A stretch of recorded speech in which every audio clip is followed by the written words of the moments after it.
Welcome back to the Off the Bar podcast. My name is Ben. I'm joined with Brandon today, and today we're going to be talking about the FA Cup Semifinals. We had Arsenal beating Manchester City 2-0 and Chelsea beating Manchester United 3-1. We're going to start with Arsenal first, just because it was played on Saturday. It was the first game played. Brandon, what did you think about the game? I definitely think I was right, not with the scoreline, for sure. I was definitely think I was right because for several reasons. One, I just knew that it was going to be whoever can finish their chances. Yeah. Will definitely win that game. I definitely believe that Man City couldn't finish their chances. I mean, they had 12 shots and only 2 on goal, while Arsenal had 5 shots and 5 were on goal. City obviously dominated possession. I think it also was because that Arteta pretty much was like, hey, let's sit back a little bit more once we get the first goal or two. So that's whatever. And obviously City was probably dominating more offensively on the ball with having 12 corners. And that sort of aspect. And I know I did say 3-1 to City. I think it just also proved that, City need work on defense. I mean, they played Eric Garcia. They had Laporte. But I was right in terms of it was going to be who can outpace the other player. And obviously Aubameyang, who's just deadly quick. Yeah.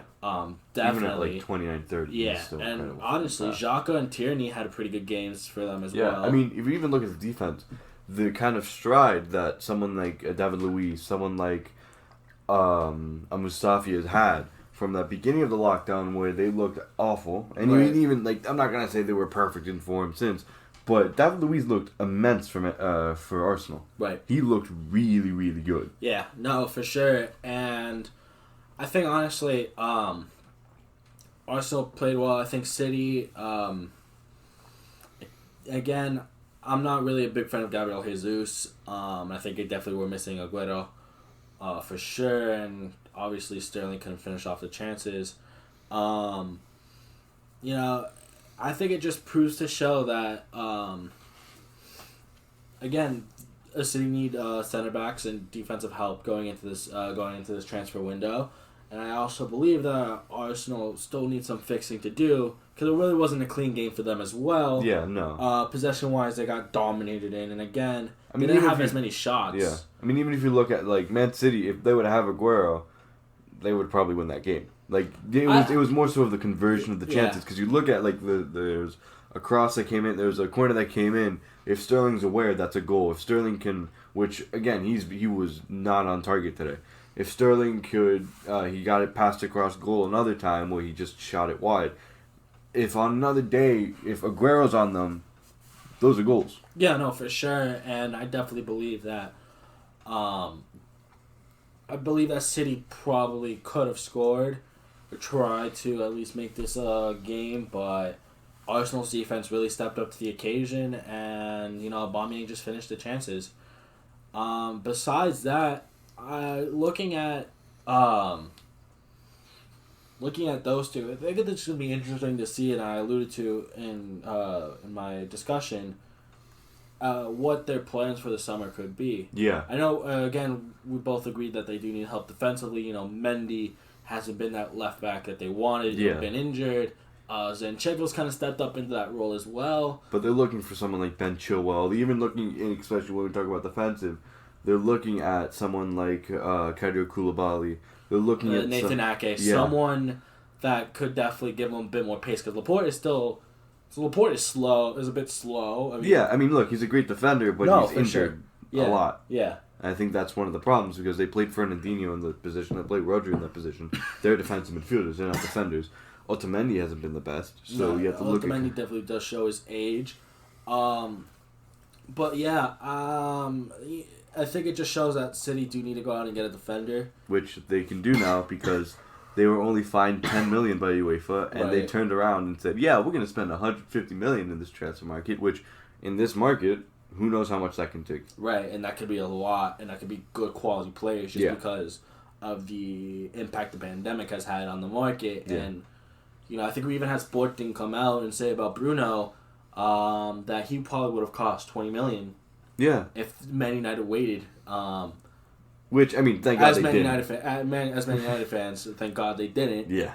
But, I still think goes to show that this market is going to have a big impact on some of the players and how much they're going to cost. Yeah. And, we talk about Arsenal. They didn't have a lot of money to begin with. No, a lot of their money is tied up in these big contracts. You look at Ozil, you look at Lacazette, what they have to give to Aubameyang.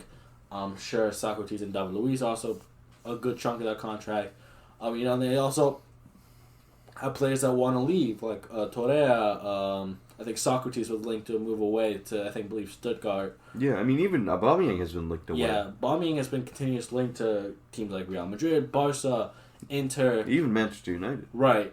So it's just, I think it's going to be interesting to see what they could do. Again, I believe Arsenal does have more limited funds than Man City, obviously. Yeah, Man City have oil money. Right. But I think, honestly, their left back and right back seem pretty kind of sewed up. Bellerin looked pretty good today. Yeah. That day. Lucas Tierney for $25 million is a bargain. No, and obviously it shows that why he was one of Celtic's best players. Yeah. For a number of years. Definitely, I believe the center backs need to change. You can't have consistently David Luiz and Mustafi. Yeah, Rob Holding could still probably get into that team. Yeah, but if you want to challenge for top four. Yeah. Saliba's probably coming back on loan from St. Etienne. He has a high ceiling. I like. So he definitely does look good. So again, Arsenal are more of the younger side in terms of developing their players, and they're limited with their cash and what they can do. Yeah. If you look at City, they're not as limited with their cash, obviously, and I definitely feel like they also have players that they can move on as well and kind of replace. They have to replace David Silva, maybe even a Fernandinho. Yeah, they're gonna have to replace him as well. You're maybe looking at you're looking at a Sané replacement. Even though, you could place probably Sterling on the left and Bernardo Silva on the right. It seems that they actually got their Sané replacement with Ferran Torres. Right, they could get Ferran Torres. I also saw reports for Leon Bailey of Leverkusen. So for sure, definitely, they are looking for a left winger or a guy that could play across the front three that Sané could provide them with that as well, because Torres can play on the left and the right, and same thing with Leon Bailey as well. So let's just switch gears a little bit. Let's talk to, I know it's going to be a little bit depressing for us, Chelsea versus Man United. Is De Gea done at Man United? So, and this is a difficult thing to talk about because genuinely, David De Gea is one of my favorite players on the team. He was the reason why we got second place. He stuck with us even after Ferguson. He became the best goalkeeper in the world for years. I don't even think... Even after that linked move away, that failed transfer to Real Madrid. It was a fax machine that saved them. Yeah. Which, was it really... I think one of them pulled out of the deal at the last minute, and I feel like they're just going to blame it on the fax machine. But no. If only they would have traded for Kyle Korver. Oh my God. Is De Gea done? Well, you got to look at their options. Look, if they start Romero this game, and Romero has been somewhat prone to making a mistake, but a lot less than De Gea. Right. Does he save both of those shots? He saves one of those shots. I think he saves Mason Mount's shot. That Giroud shot, it's a difficult one to save. It was difficult to save, so you can maybe excuse that. But I definitely think Romero could, or even Henderson, which I know has been a big discussion amongst Man United fans of should he deserve that number one spot, especially how well he has done at Sheffield, especially on a Championship and Premier League type level. Does Will Romero now become a third choice keeper if you're going to have a De Gea or Henderson kind of rotating as maybe that number one, number two choice keeper? Well, you have to also look at will Romero want to be a number three choice keeper? Right. Because it's well known that he's the best second choice keeper in the world. Yeah. So you have to look at, especially for a free transfer. That's that to me was incredible. I learned that the other day. I thought we paid something, but no, he was a free. But definitely, Man United definitely have good backup goalkeepers coming to them next season. You know, Romero still looks pretty solid. Lee Grant. Shut up. They have Henderson. Yeah. He's not going to be loaned out again. He's been loaned out, like, I think around 6 times. So he's not 4 to 6 times. He hasn't been, and he's shown, he's been one of the reasons why they were challenging for Champions League. Right, Sheffield definitely were challenging for at least Europa. They dropped off a little bit just because they can't play with fans, and that was they fed off that energy at Bramall Lane. So, and I definitely just feel like teams just started to hit the ground more running. Yeah, hit the ground running faster and better than them after the restart. However, I do believe that I don't think Man United are done with De Gea. I feel like they're still willing to hold on. I still feel like he is going to be first choice even come next season. I think it also just show that they do need another center back. That partnership, it was weird. They once Bailly got injured, they switched to a 3-5-2. No, they had a 3-5-2. They switched to a 4-3-3. They did. Okay, so yeah. I got it backwards. Which they seemed compact in the 3-5-2. Like, defensively, they were really good in the 3-5-2. Yeah, but it's also, the spacing didn't really work. Yeah. I didn't understand why they couldn't go out and, I understand it worked. When they played Chelsea twice, I understand that kind of formation worked. However, for 18, 19 games of that unbeaten run, he played 4 at the back. He played a 4-2-3-1. Yeah. And I get it, maybe it's the rotation, maybe you want to play it a little bit more defensively because Chelsea have been on great form as of late, especially our American hero, Christian Pulisic. And Giroud has also been killing it as well, and so has Willian. We alluded to that in the last video in our FA Cup preview match. In my opinion, Ollie got it wrong here tactically. I get it. I think he's putting all his eggs in one basket in terms of challenging for that 4th spot. I think he looked at the FA Cup as, hey, listen, I made it to the semifinals. Yeah. And look, I lost to Chelsea, who are a very good team. A very good team, and have been on great form as of late.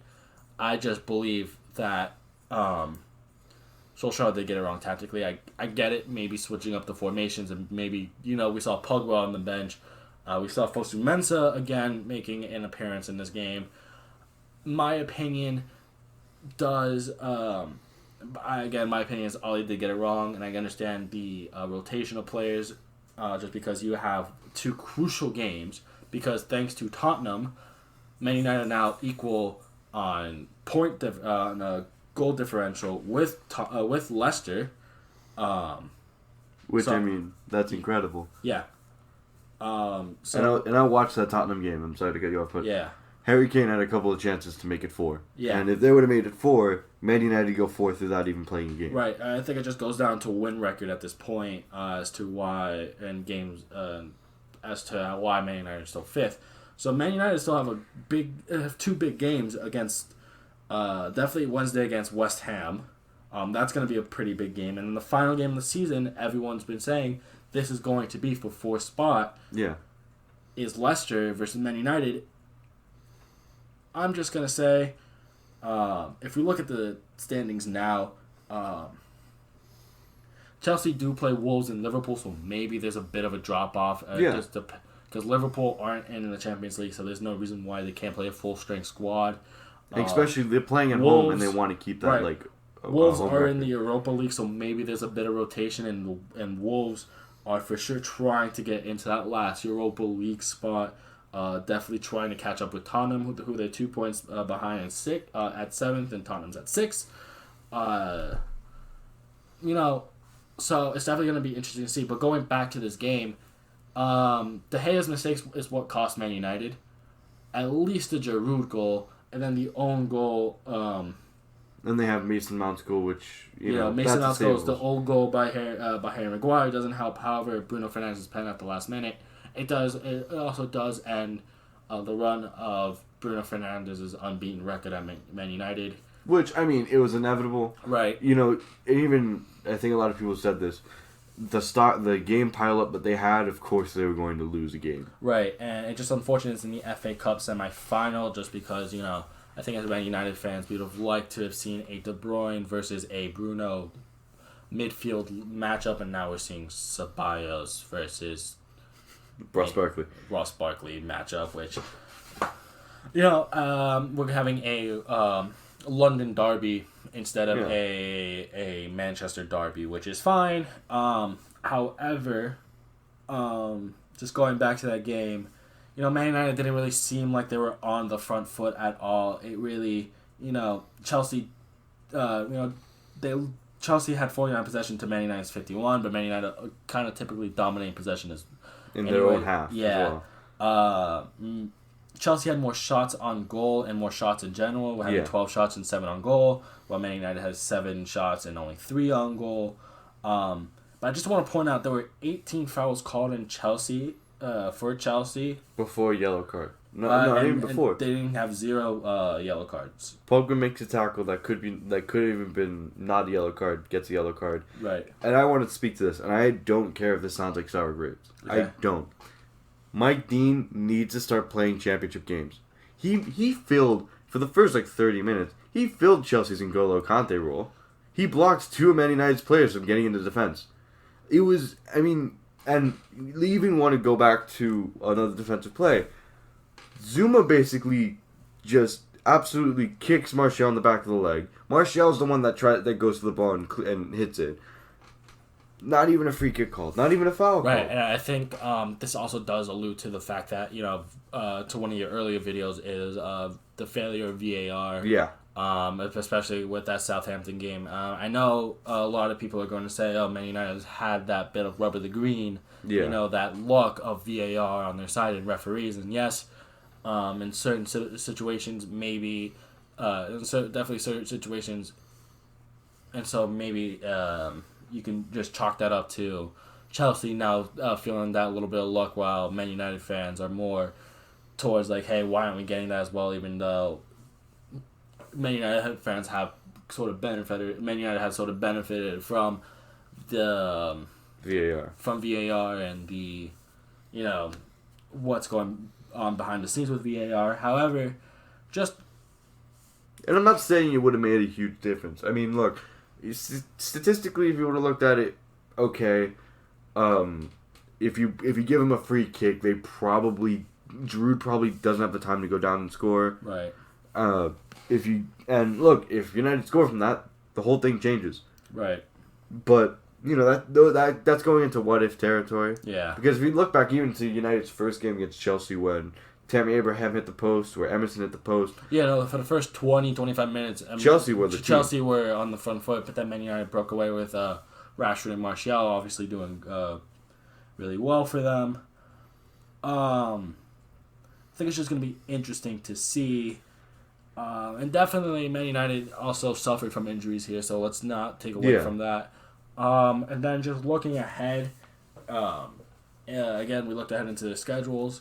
Man United have West Ham, who are in sort of a relegation battle to try to stay up. For West Ham, and I'm not trying to get you off, they're less in a relegation battle than Watford are. They're kind of okay. They're on 34, which is 3 points fine. 37. 37 points, yeah. Oh, so they're 6 points in ahead of the drop zone. So, yes. Okay, yeah. Yeah, so ahead of Villa and Bournemouth. So, yes, that's fine. So it's not they're not much of a relegation battle, but there's still, it is still there's a chance. There's a chance. Does Villa and Bournemouth need to win? Then Bournemouth is automatic. Bournemouth's already relegated. It's not on Aston Villa. Right. If Aston Villa, and even then, if Watford pick up any points against Man City, Aston Villa are down. Right. So I don't know if you can call it a relegation battle, especially for West Ham. You still can point out that West Ham, haven't looked the best this season, even though they're spending a lot of money. Yeah. But we've seen them upset teams. Right. No, and I think in the reverse fixture we lost. Right. And definitely, Man United, I think against Crystal Palace kind of struggled a little bit as well, winning 2-0. did seem a little bit kind of thankful. lucky, especially with Jordan Ayew having his like big toe being offside. Martial's and Rashford's goal was obviously tremendous. I mean, Rashford in the build-up to Martial's goal looked like prime Ronaldo because he was able to get past basically trap of 3 players on the sideline. I mean, it was incredible. Right. But, I think if I'm Solskjaer, and I truly believe this, top 4 in Europa League is still a great season. I think it arguably can be the best season we've had since Fergie. Okay. Points-wise, no. Points-wise, we've been terrible. But right.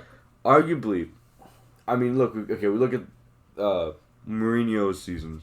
The only season that we can point out is the second season, but we really didn't do much in that second. Right. No, we didn't win anything. We got second place with a Champions League spot. We were sort of a title challenger at the beginning, but then City blew out, just took over.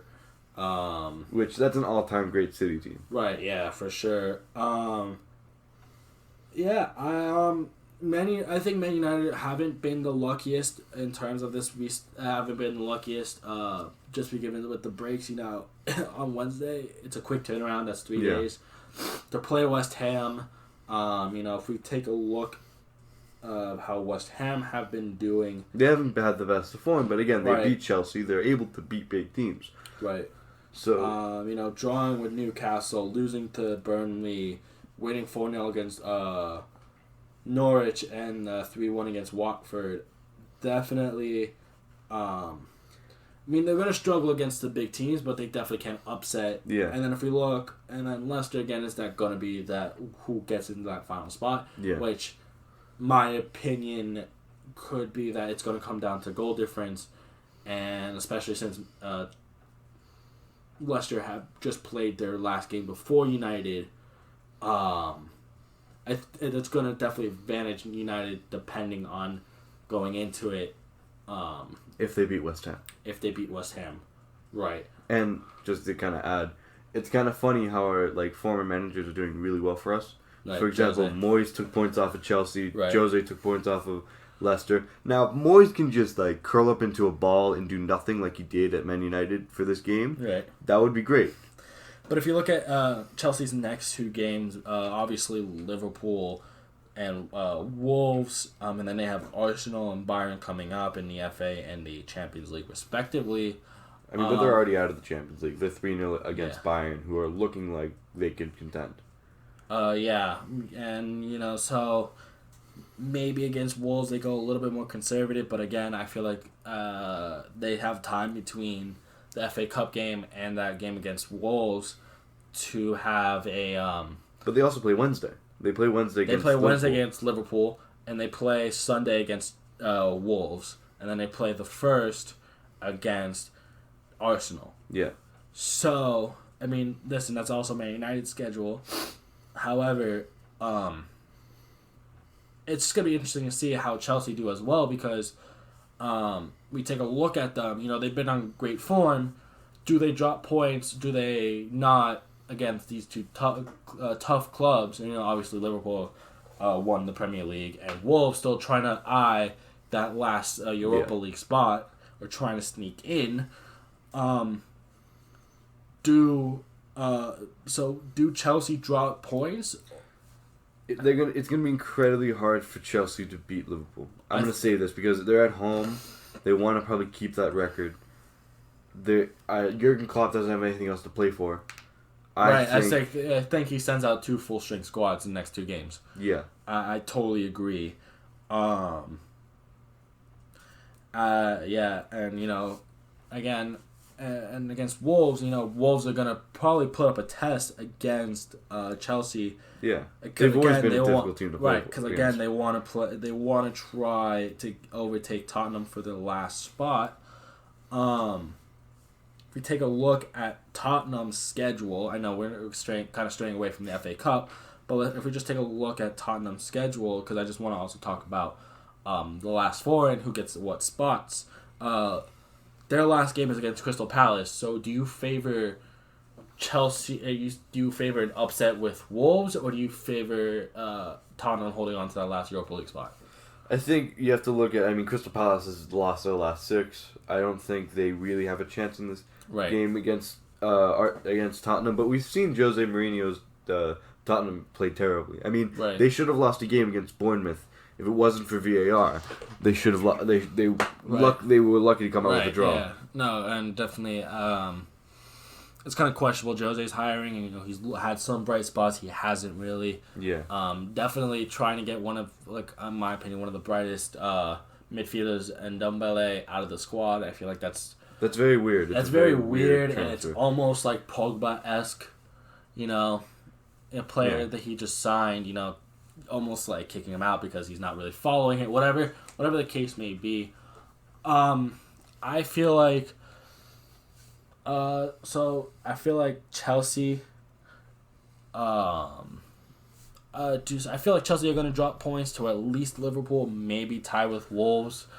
So that is going to still give Man United the opportunity to maybe sneak up into that third spot just to secure a Champions League place. Yeah. And again, I think for Ollie, his first full season being in the Europa League, and getting far in the Europa League, and also being able to get a Champions League spot, especially after the season that they had at the first half, and coming back and being able to... it looks like an entirely different team. Right, it looks night and day, and I definitely believe that Ollie could probably turn it around. It just, we're going to have to see. I get it, fatigue is going to play a factor and all that. So, yeah, I think that pretty much wraps it up. Yeah. So, yeah, we were both wrong with the FA Cup. Hey, I got the scoreline right for Chelsea, though. 3-1. Yeah, that's true. That's it. That's all I have. Let us know in the comments down below what your thoughts, if you have any other opinions, anything you guys want to discuss. And in the comments, let us know down below. Don't forget to like and subscribe. Follow us on Instagram and Twitter. Links will be in the description. Right. Because pretty much we're going to try to, give our own opinions on Twitter and Instagram as well, and keep you updated as to when videos drop. Hope you guys do enjoy. Again, let us know your opinions down below in the comments, and I hope you guys have a good day and stay